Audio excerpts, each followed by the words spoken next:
सभी सम्मानित साथियों को राजकुमार का जय भीम। साथियों, मैं आपका मित्र राजकुमार, आप देख रहे हैं बहुजन इतिहास RBS में। साथियों, हमने पिछले भाग में अपने बताया आपको कि किस प्रकार भलाई लोगों को पर स्वर्ण हिंदुओं ने किस प्रकार उन पर पाबंदियां लगाई, और उसके आगे का भाग 2 मैं आपको सुनाता हूँ। भलाई लोगों ने उन्हें मानने से इनकार कर दिया। जो भी भलाई लोगों के ऊपर इन लोगों ने, स्वर्ण हिंदुओं ने जो पाबंदियां लगाई थी, जो पाबंदियां थी जैसे कि भलाई सुनहरी गोटे की किनारे की पगड़ी नहीं बांध सकते, वो धोती नहीं पहन सकते, हिंदुओं की मृतक के संबंधियों को चाहे वो कितनी भी दूर हो वो मरने वरने की सूचना देंगे। इस तरह के 7-8 वो मैंने आपको बताए थे। अब भलाई लोगों ने उन सभी पाबंदियों को मानने से इनकार कर दिया और हिंदुओं ने उनके विरुद्ध कार्रवाई की। भलाइयों को गांवों के कुओं से पानी नहीं भरने दिया गया। देखा साथियों, यहीं से लोग कहते हैं ना कि किस प्रकार से इतने लोगों, छोटा सा समाज इतने बड़े समाज को कैसे रोक सकता है। तो ये साथियों, ये उस ज़माने की बात है जब शासन तो कोई और कर रहा था, मगर 60-40 का जिस हिसाब से आजकल GST है कि 60% स्टेट का और 40% उनका केंद्र का, तो इस प्रकार से पहले बंटवारा हो रखा था मुगलों में और स्वर्ण हिंदुओं में। तो इस प्रकार से हम लोगों को बंधक बनाया गया।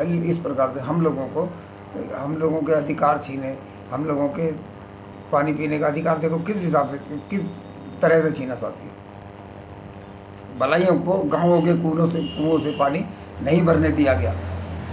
उन्हें अपने पशुओं को चराने के लिए नहीं ले जाने दिया गया। भलाई लोगों को हिंदुओं की भूमि से गुजरने की मनाही थी, ताकि यदि किसी भलाई खेत हिंदुओं के खेतों से घिरा हो तो भलाई अपने ही खेत तक ना पहुंच सके। यही साथियों आज भी हमारे उत्तर प्रदेश के अंदर और देहात के अंदर आज भी ये हो रहा है। जैसे चारों तरफ से मान लो उच्च जातियों के खेत हैं, उनका किसी का बेचारे का, एक गरीब आदमी का किसी का खेत फंस गया तो उसको खेत पर जाने का तक का रास्ता नहीं देते हैं। हिंदुओं ने अपने पशुओं को भी भलाइयों के खेतों में चरने के लिए छोड़ दिया। भलाइयों ने इन अत्याचारों के विरुद्ध दरबार में याचिकाएं दायर की, किंतु चूंकि उन्हें समय पर कोई राहत नहीं मिली और अत्याचार जारी रहा, तो सैकड़ों भलाई लोग अपने बाल बच्चों सहित अपने घरों को, जहाँ वे पीढ़ियों से रहते आ रहे थे, छोड़कर समीपवर्ती रियासतों अर्थात धार, देवास, बागली, भोपाल, ग्वालियर तथा अन्य रियासतों के गांवों में जाकर बसने को मजबूर हो गए। ये कारण था साथियों, जो कि आज भी जैसे सरकारें कर रही हैं, आज भी तो साथियों यही हो रहा है। क्या हो रहा है सरकारों में?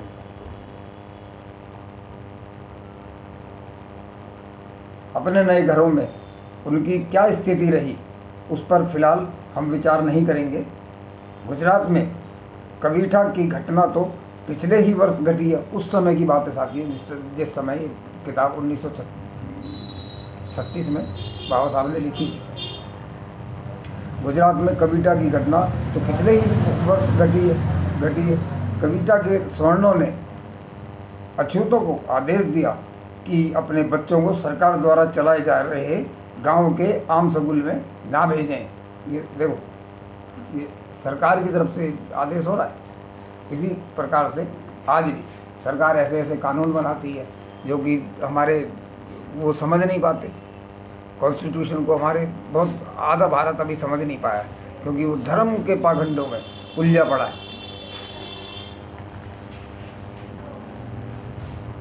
स्वर्णों की इच्छाओं के विरुद्ध चलाए जा रहे गांवों के स्कूल में ना भेजें।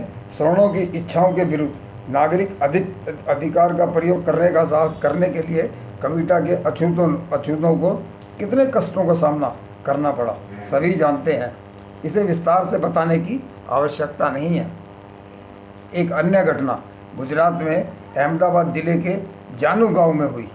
नवंबर 1935 में संपन्न परिवारों की कुछ अछूत महिलाओं ने धातु के बर्तनों का प्रयोग को अपने सम्मान के विरुद्ध समझा और अछूत महिलाओं की पर इस गुस्ताखी के लिए हमला कर दिया।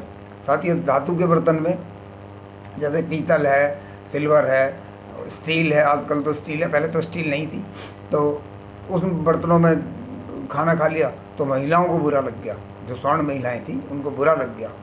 बुरा क्या लग गया, उन पे हमला कर दिया उन्होंने। एक बहुत ही नई घटना की सूचना जयपुर रियासत में चकवारा में मिली है। समाचार पत्रों से सूचना से पता चलता है कि चकवारा के एक अछूत ने जो तीर्थ यात्रा के बाद घर लौटा था, अपने धार्मिक अनुष्ठान को पूरा करने के लिए गांव के अपने अछूत लोग भोजन कर रहे थे तो सैकड़ों की संख्या में स्वर्ण लाठियां लेकर वहां दौड़े और भोजन को खराब कर दिया तथा अछूतों को बुरी तरह पीटा। परोसे गए भोजन को छोड़कर मेहमान अपनी जान बचाकर भाग गए। निसहाय अछूतों पर ऐसा प्राणघातक आक्रमण क्यों किया गया, इसका क्या कारण बताया गया? वह यह है कि अछूत मेजबान इतना धृष्ट था कि उसने घी का प्रयोग किया था। देखा साथियों, कितने निर्दयी थे ये लोग। अगर घी का जरा सा घी उसमें खाने में मिला दिया तो उसके चलते लाठियों से वो उन पे, मतलब एक दहशत ये लोग बनाते हैं साथियों। जबकि जनसंख्या हम लोगों की इतनी है, पर क्या करेंगे? उस जमाने में, उस समय में पढ़ने लिखने का किसी को वो नहीं था, तो समझ नहीं पा रहे थे लोग कि क्या हो रहा है। आज तो शिक्षित होकर हम लोग लड़ते हैं, संवैधानिक लड़ाई लड़ते हैं।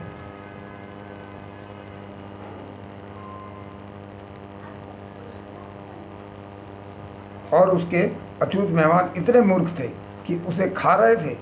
घी निसंदेह अमीरों के लिए एक विलास की वस्तु है, किंतु कोई भी यह नहीं सोचेगा कि घी इतने ऊंचे सामाजिक स्तर का प्रतीक है।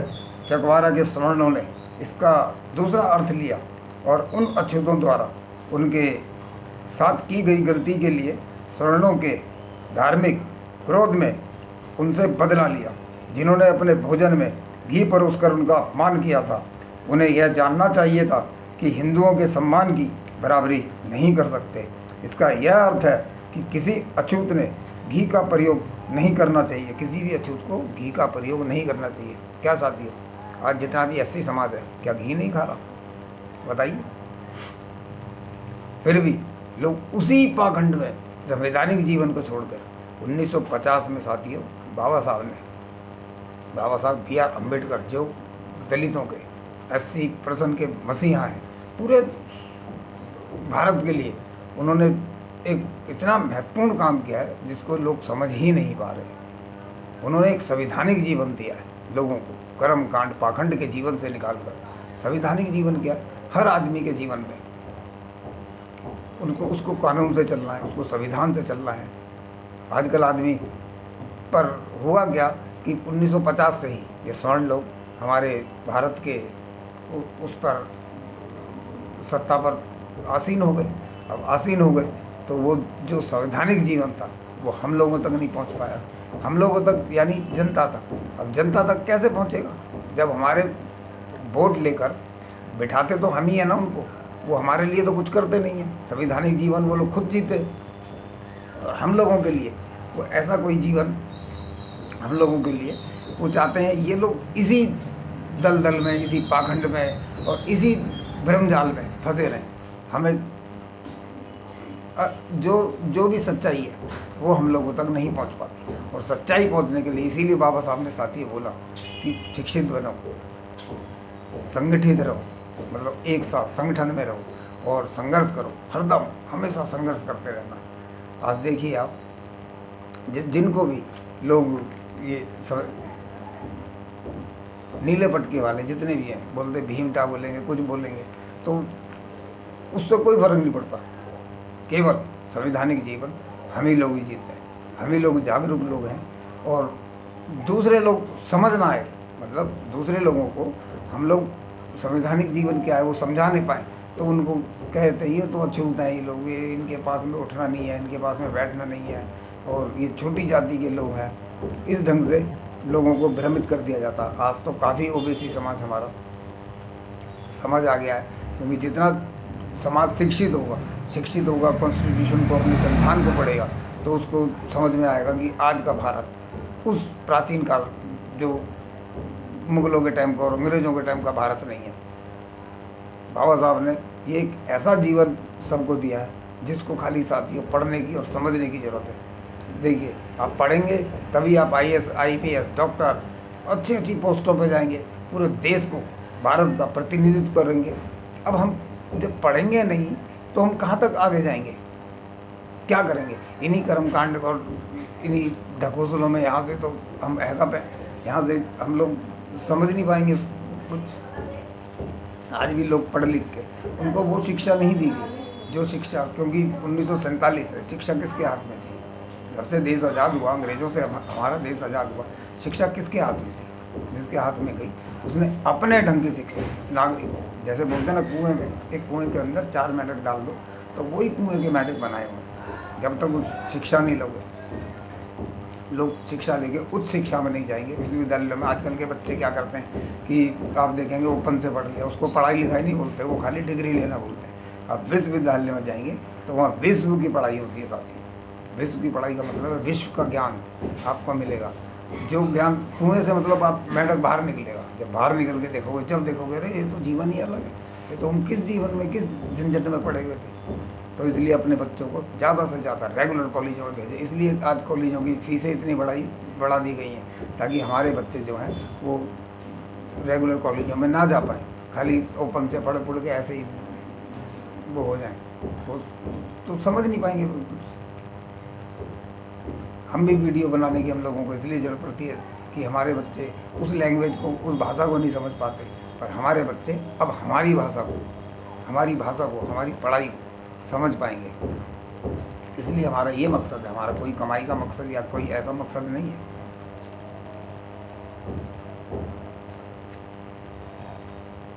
चकवारा के स्वर्णों ने इसका दूसरा अर्थ लिया और उन अछूतों द्वारा उनके साथ की गई गलती के लिए स्वर्णों ने धार्मिक क्रोध में उनसे बदला लिया, जिन्होंने अपना भोजन में घी परोसकर उनका अपमान किया था। उन्हें यह जानना चाहिए था कि हिंदुओं के सम्मान की बराबरी नहीं कर सकते। इसका यह अर्थ है कि किसी भी अछूत को घी में प्रयोग नहीं करना चाहिए। ऐसा करना हिंदुओं के प्रति उद्दंडता है। यह घटना पिछली अप्रैल 1936 या उसके आसपास की है। ये 1936 की घटना बाबा साहब ने इस बुक में लिखी थी। इन तथ्यों को बताने के लिए, अब 1936 बताइए साथी, ये कोई प्राचीन काल का समय है? ये तो अंग्रेज़ों का समय है। अंग्रेज़ों के समय में ये काम हो रहा था, जबकि अंग्रेज़ों का शासन काल था। इन तथ्यों को बताने के बाद अब मैं सामाजिक सुधार के बारे में बात करूँगा। बाबा साहब कह रहे हैं इन तथ्यों को बताने के बाद अब मैं सामाजिक सुधार के कार्यों पर बात करूँगा। ऐसा करने में मैं जहाँ तक हो सकता है श्री बैनर्जी का अनुसरण करूँगा। मैं राजनीतिक प्रवृत्ति के हिंदुओं से पूछता हूँ, बाबा साहब पूछते हैं, जब आप अपने देश के अछूतों जैसे एक बहुत बड़े वर्ग को सार्वजनिक शगुन का प्रयोग नहीं करने देते तो क्या आप राजनीतिक सत्ता के योग्य हैं? जब मान लो साथी, आज भी साथियों हम लोग बहुत बड़ी संख्या है, SC, ST, OBC और माइनॉरिटी को भी जोड़ दें तो इस जाती है 94-95% के करीब। इतनी बड़ी आबादी को साथियों इन लोगों ने ऐसे भ्रमित करके रखा है, आपस में लड़वाते रहते हैं उनको, इससे उसको, उससे उसको, हिंदू मुस्लिम कराते रहेंगे। अब क्या, और उनका ब्लेम किस पे डाला कि अंग्रेज़ों ने ये किया। साथियों अंग्रेज़ों ने नहीं किया, ये इन्हीं स्वर्ण हिंदुओं ने किया। अंग्रेज़ों के शासनकाल में भी यही किया इन्होंने, और मुग़लों के समय तो वो सत्ता में थे, वहाँ तो हिंदू मुस्लिम हुआ नहीं। इन्होंने उस हिंदू मुस्लिम को उतार दिया अंग्रेज़ों की सत्ता से। आज तक ये लोग जब भी सत्ता में आते हैं, जब इन्होंने हिंदू मुस्लिम आपस में हमारे सभी भाइयों को, OBC भाई, SC भाई और माइनॉरिटी, मुस्लिम भाई, सबको आपस में लड़ा लड़ू के खुद सत्ता में बैठ के राज करते हैं और ज़्यादा से ज़्यादा जनता को भ्रमित करके कब तक करेंगे, नहीं कर पाएंगे ज़्यादा। अब हमारा समाज पढ़ लिख कर, शिक्षा लेकर समझ चुका है। अब हर समाज के लिए एससी समाज खड़ा है। जो अम्बेडकरवादी लोग हैं वो कोई ऐसे वो नहीं है, वो लोग समता, बंधुता, समानता चाहने वाले लोग हैं और पढ़े लिखे लोग हैं, जो कि जिनको पता है कि संवैधानिक जीवन क्या है और संविधान के ज्ञाता, संवैधानिक भीम टाका ऊँचा, उन्हें कुछ भी कहते रहो, हमें कोई फर्क नहीं पड़ता।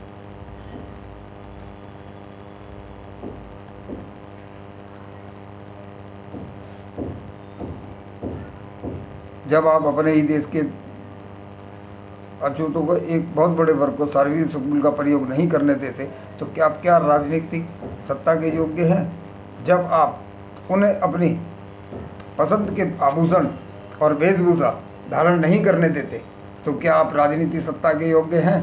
मैं इस प्रकार के अनेक प्रश्न पूछ सकता हूँ, किंतु ये ही प्रश्न काफ़ी होंगे। बाबा साहब बोलते हैं ऐसे तो मेरे पास बहुत प्रश्न है, बहुत क्वेश्चन है, मैं पूछ सकता हूँ, पर ये तो तर्क करते नहीं। मैं व्यग्र हूँ यह जानने के लिए कि श्री बनर्जी क्या उत्तर देते हैं। ये बनर्जी से क्वेश्चन पूछ रहे थे बाबा साहब। मुझे यकीन है कि कोई भी समझदार व्यक्ति इसका हाँ में उत्तर देने का साहस नहीं करेगा। प्रत्येक कांग्रेसी को जो श्री मिल के इस सिद्धांत को मानता है कि एक देश दूसरे देश पर शासन करने योग्य नहीं है, यह बात स्वीकार करनी चाहिए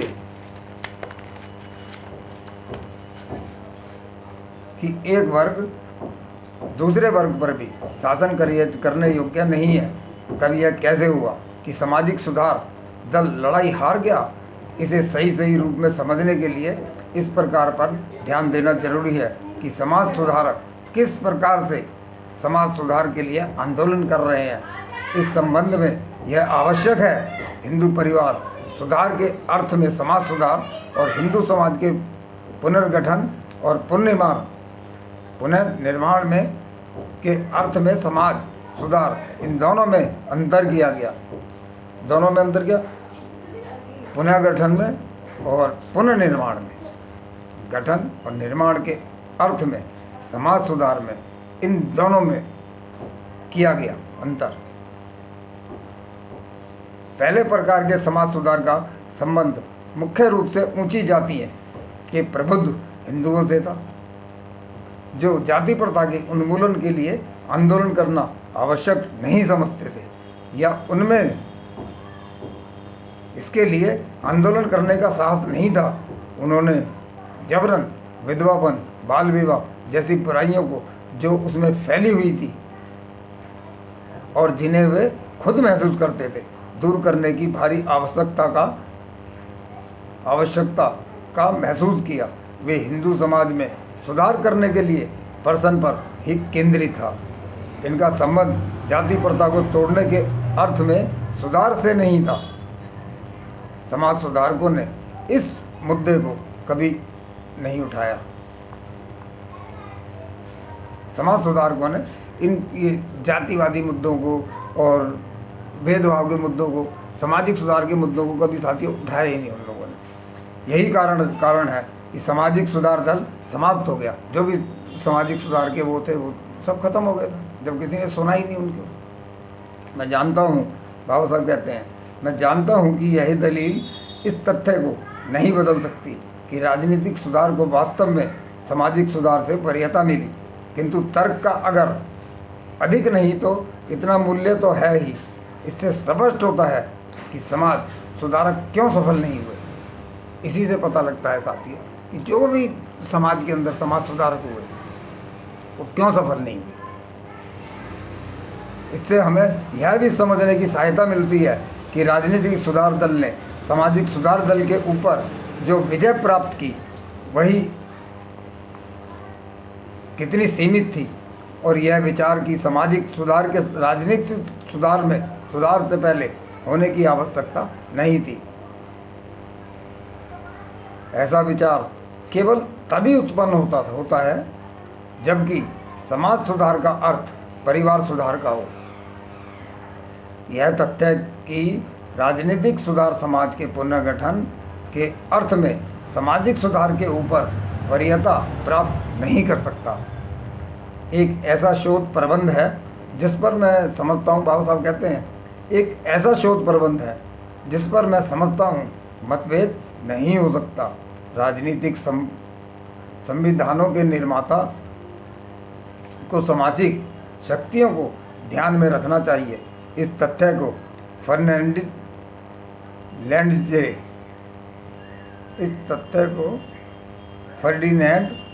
लेजले जैसे एक बहुत महान व्यक्ति थे साथी, जैसे कार्ल मार्क्स थे, ऐसे ही व्यक्ति ने स्वीकार किया है, जो कार्ल मार्क्स का मित्र और सहकर्मी था। 1862 में प्रेशिया की एक सभा में लेजले ने कहा था, संवैधानिक प्रश्न सर्वप्रथम अधिकार के प्रश्न नहीं। क्या कहा था साथियों? संवैधानिक प्रश्न सर्वप्रथम अधिकार के प्रश्न नहीं बल्कि शक्ति के प्रश्न होता है। किसी देश के वास्तविक संविधान का अस्तित्व उस देश में विद्वान शक्ति की वास्तविक स्थिति में ही होता है।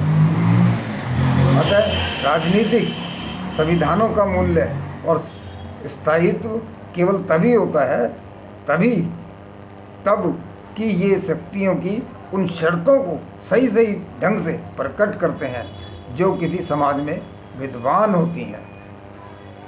तो ये साथी बाबा साहब ने लिखा कि किस प्रकार से हमारे समाज को, जो हमारा समाज आज कहता है कि इतनी जरा सी जनसंख्या ने, जरा से लोगों ने कैसे इतना बड़ा भारत को कैप्चर कर लिया। ये सब साथियों एक षड्यंत्र है, और इस षड्यंत्र को समझने के लिए हमारा समाज जब तक पढ़ेगा नहीं, बाबा साहब की इतना लेख है, बाबा साहब का है, और बहुत बड़े बड़े महापुरुष हुए, ज्योतिबा फूले बहुत बुकें लिख गए हैं, और आजकल आज़ाद देश में तो बहुत बुकें लिख रही है, बहुत अच्छे बुद्धिजीवी हुए हैं। हमारे बच्चे खाली अपने कोर्स की किताबें पढ़ते हैं और इसलिए समाज को समझ नहीं पाते। तो इसलिए साथियों मैं चाहता हूँ कि हमारी वीडियो ज़्यादा से ज़्यादा लोग लाइक करें, शेयर करें और सब्सक्राइब करें, चैनल को सब्सक्राइब करें साथियों। जब जाके हमारे आगे की पीढ़ियाँ जो है, ये पीढ़ी तो नहीं सुधरने में आएगी, जो आगे की पीढ़ियाँ हैं, बीज हमने लगा दिया है साथियों, इसमें पेड़ में पानी आप ही लोगों ने डालना है। जय भीम, जय भारत, जय संविधान साथियों।